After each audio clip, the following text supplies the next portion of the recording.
Hi, I'm Heidi Bylsma, and I'm here to support you on your Thin Within journey through the holidays. It's that time of year again, and I know if you're anything like me, you might be looking forward to the holidays with some element of trepidation and uncertainty. You can indeed make it through this holiday season a victor. You can emerge having conquered some of the things that have challenged you in previous holiday seasons. What I wanted to do was today share with you some of the strategies and tips that you can take with you into holiday events, gatherings, parties, and so that you can conquer that overeating tendency that so many of us are prone to during this time of year. First tip is figure out why you're going to a social occasion in the first place. Now, it might seem sort of obvious. It's because my family's there, or because my coworkers are there, or to have fun. Whatever it might be, you'll probably recognize right away that it isn't with the intention of overeating. I am going to that party so that I can stuff myself and feel miserable. That's probably not your goal or purpose.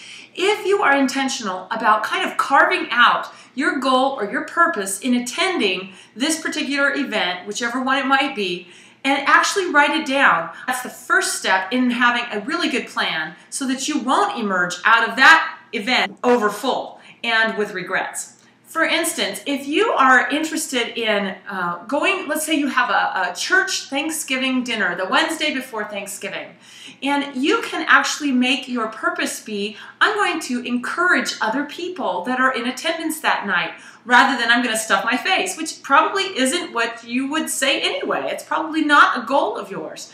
You can have an intentional, godly purpose. In fact, a purpose that might have eternal significance, reaching out to other people. And then as you attend that event and actually participate and get your food and whatnot, you'll have that in mind as what you're really there for. Secondly, when you're planning to attend a social event, it's really helpful, if this event is going to include food, plan to be at a zero at the time that you know food is going to be served.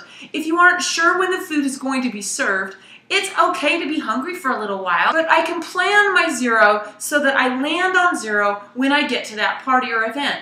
That means usually being aware of what my whole body pleasers are, of the way different foods affect me, so that in the meal that is going to precede that event that I'm going to, I want to kind of map out, okay, well, how long do I want this meal to sustain me? I don't need to eat to a 5. I can have half of a sandwich or a piece of toast or something else that you find will sustain you only just so long. You have to play with this for a while, extend grace to yourself as you do so, and you'll eventually get the hang of it. Really, you got to stick with it long enough to learn some of these strategies and to practice them diligently. Tip number 3, when you know that you're going to a holiday party or an event where there's food present, you know without a doubt that there is likely to be all kinds of choices for a variety of foods that you don't normally have access to during the year. That's great. What I suggest you do is, without your plate, scope out the tables of food and whatever's available before you actually get in line to select your foods. Note which foods are available that are whole body pleasers, those foods that you enjoy eating that you know sustain you. Which foods are teasers, those are those foods that you like, they're kind of like snacky foods, but that don't sustain you, or that maybe you have access to other times of the year, that they aren't so special, they're just yummy maybe. Or which foods are pleasers, things that taste good, that you like, but that don't really have a whole lot of staying power. And which foods are total rejects. Okay, those foods you don't even want to touch. I mean, why bother if you don't even like them or you're not really sure you're going to like them?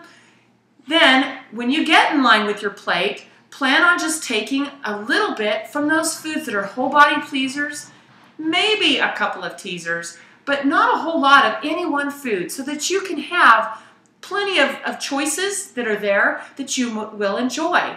Here's the thing. There was a participant in Thin Within a few years ago that I met at a Thin Within retreat.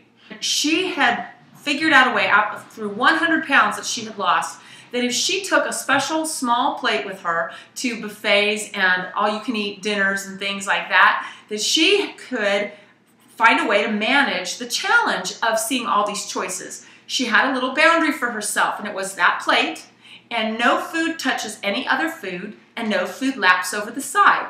This worked wonders for her in an environment that often challenges many of us. You might want to consider it. Now, maybe you don't want to take your own plate. That's understandable. Take the plate that's offered and still have a little, most of us mound up our plates with all kinds of stuff so that it's like one big heap by the time we get to our tables. Tip number 4. People who are naturally thin eaters tend to take only a few different choices in very little amounts. They eat super slowly. They're often the last ones done, yet they have the least amount of food on their plates. So I suggest you find somebody like that you could sit near and just kind of let them pace you a little bit. Of course, checking with God.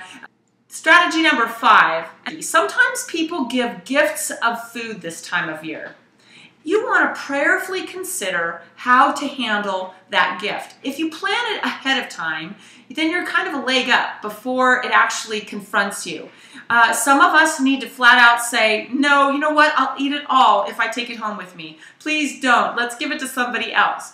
Others, there's other situations where we might not have it might not be loving to do that, and so we want to find a way to take it home. Maybe then parcel it out to give away as gifts ourselves and say it's from somebody else who baked it for us. You visit a friend and you just had lunch and you had no idea she was going to make something special, a special dessert or something. What do you do? Evaluate ahead of time, if you can at all. How will I approach that situation?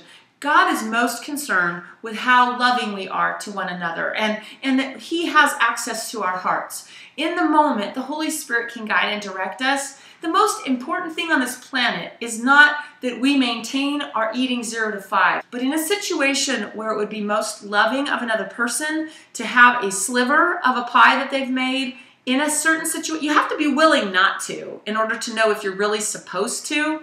So I would challenge you, ask God, Lord, I really want to honor you in this situation. Is honoring you and respecting this person requiring of me that I have a bite to eat when I'm not at a 0? And if that's the case, just keep in mind that when we're not at a 0, it's really hard to be honest about a 5. Because we have no frame of reference. We're already not hungry. And that's our stopping point ordinarily. So have something very tiny, just enough to taste whatever it is your friend gave you. Even better though, if you know that the friendship or family relationship is solid enough that you can say, you know what, I'd rather wait until I'm hungry to enjoy this. Again, evaluate that prayerfully, preferably ahead of time, but if not, on the fly, God can lead and direct you. Love is the primary thing, though, we are after. We don't want to sacrifice being loving of somebody for the sake of our 0 to 5 eating program, even though we want to honor God with our eating. Tip number 6, slow down, put the fork or the spoon down, take some breaths, take some sips of whatever it is you're drinking, interact with the people around you. Take a few sips, take another bite. Kind of get into a rhythm and give yourself time to learn how to do this well. It takes time. We're not used to slowing down. Do whatever you can to slow down your eating, and you will find that you don't do as much damage at these holiday parties and events that serve food. Number 7, and maybe most importantly, you're going to want to extend grace to yourself. We have a lifetime ahead of us of learning how to do this well. This is sanctification. It's progressively getting the hang of this. It's steps forward in growth. Don't expect perfection now. If you have an event where you just feel like you failed miserably, it was just not at all the way you had hoped it would turn out, what can you learn from it? Observe and correct. Don't observe and condemn. Observe and correct. In the book, the Hallidays say, failure need not be an undertaker. Failure instead can be a wonderful teacher. In fact, our God is a God who redeems. He took the most colossal failure in all of history, the death of Christ on a cross, and turned it wasn't a failure at all. It was the most amazing victory for all history, for all mankind. That tells us something about the character of our God. Our God redeems our failures and mistakes, especially those made honestly. I think He redeems all of them. But as we bring them to Him and say, Lord, I messed up. I didn't accomplish the goals that I know You had for me at this event. Evaluate then what you could do next time. If everything else is exactly the way it was this past time when you struggled, what will you do differently? and actually create some strategies. This way, your failure or your struggle actually equips you. It actually becomes an opportunity to show you a new way of handling something that you need to handle in the future. So truly extend grace to yourself, observe and correct. Let your failures and struggles be an opportunity to plan a strategy for the next event or party that's happening day after tomorrow or whenever it might happen. So here are those 7 tips again, just briefly an overview. 1, figure out why you're going to the party or the family gathering. Strategy number 2, when planning to attend a social event that includes food, plan to be at a 0. You may need to do some advanced planning and some advanced learning in order to do that. Strategy number 3, when you are going to eat 0 to 5 at a party where there's all kinds of foods available, scope it out ahead of time and kind of make a plan for what you're going to select once you do get in line. Tip number 4, look around the party or the event, whatever it might be, for a naturally thin eater that you might sit near, just to experience a sense of support in your attempt to be a naturally thin eater.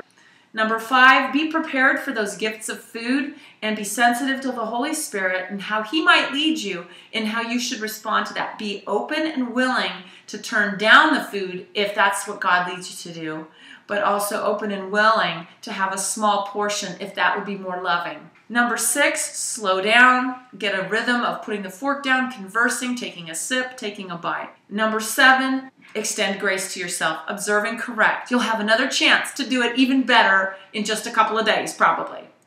Finally, I just want to say, if you find yourself struggling with this idea of launching into the holiday season, or you're midway through the holiday season, that's when you're seeing this video, and you just really want help, coaching is an option for you. I faithfully started the Thin Within program in November of 2006 and came out the other side having released some weight. I know how to do this through the holidays. That was 7 years ago.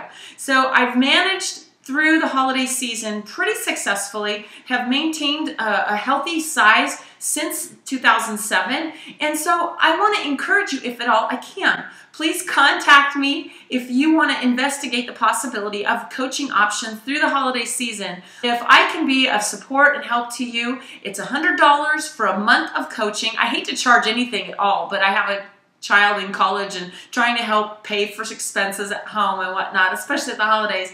But $100 a month, it's a call a week, and email support as much as you need, texting support if you like that route, and I will be glad to share with you strategies that are personalized for your situation, and we can problem solve and brainstorm and pray together, and I would love a chance to encourage you. So think about that, and if you're interested, click on the resources link in the menu above. There's no reason why you can't come out of this holiday season victorious. You can do this.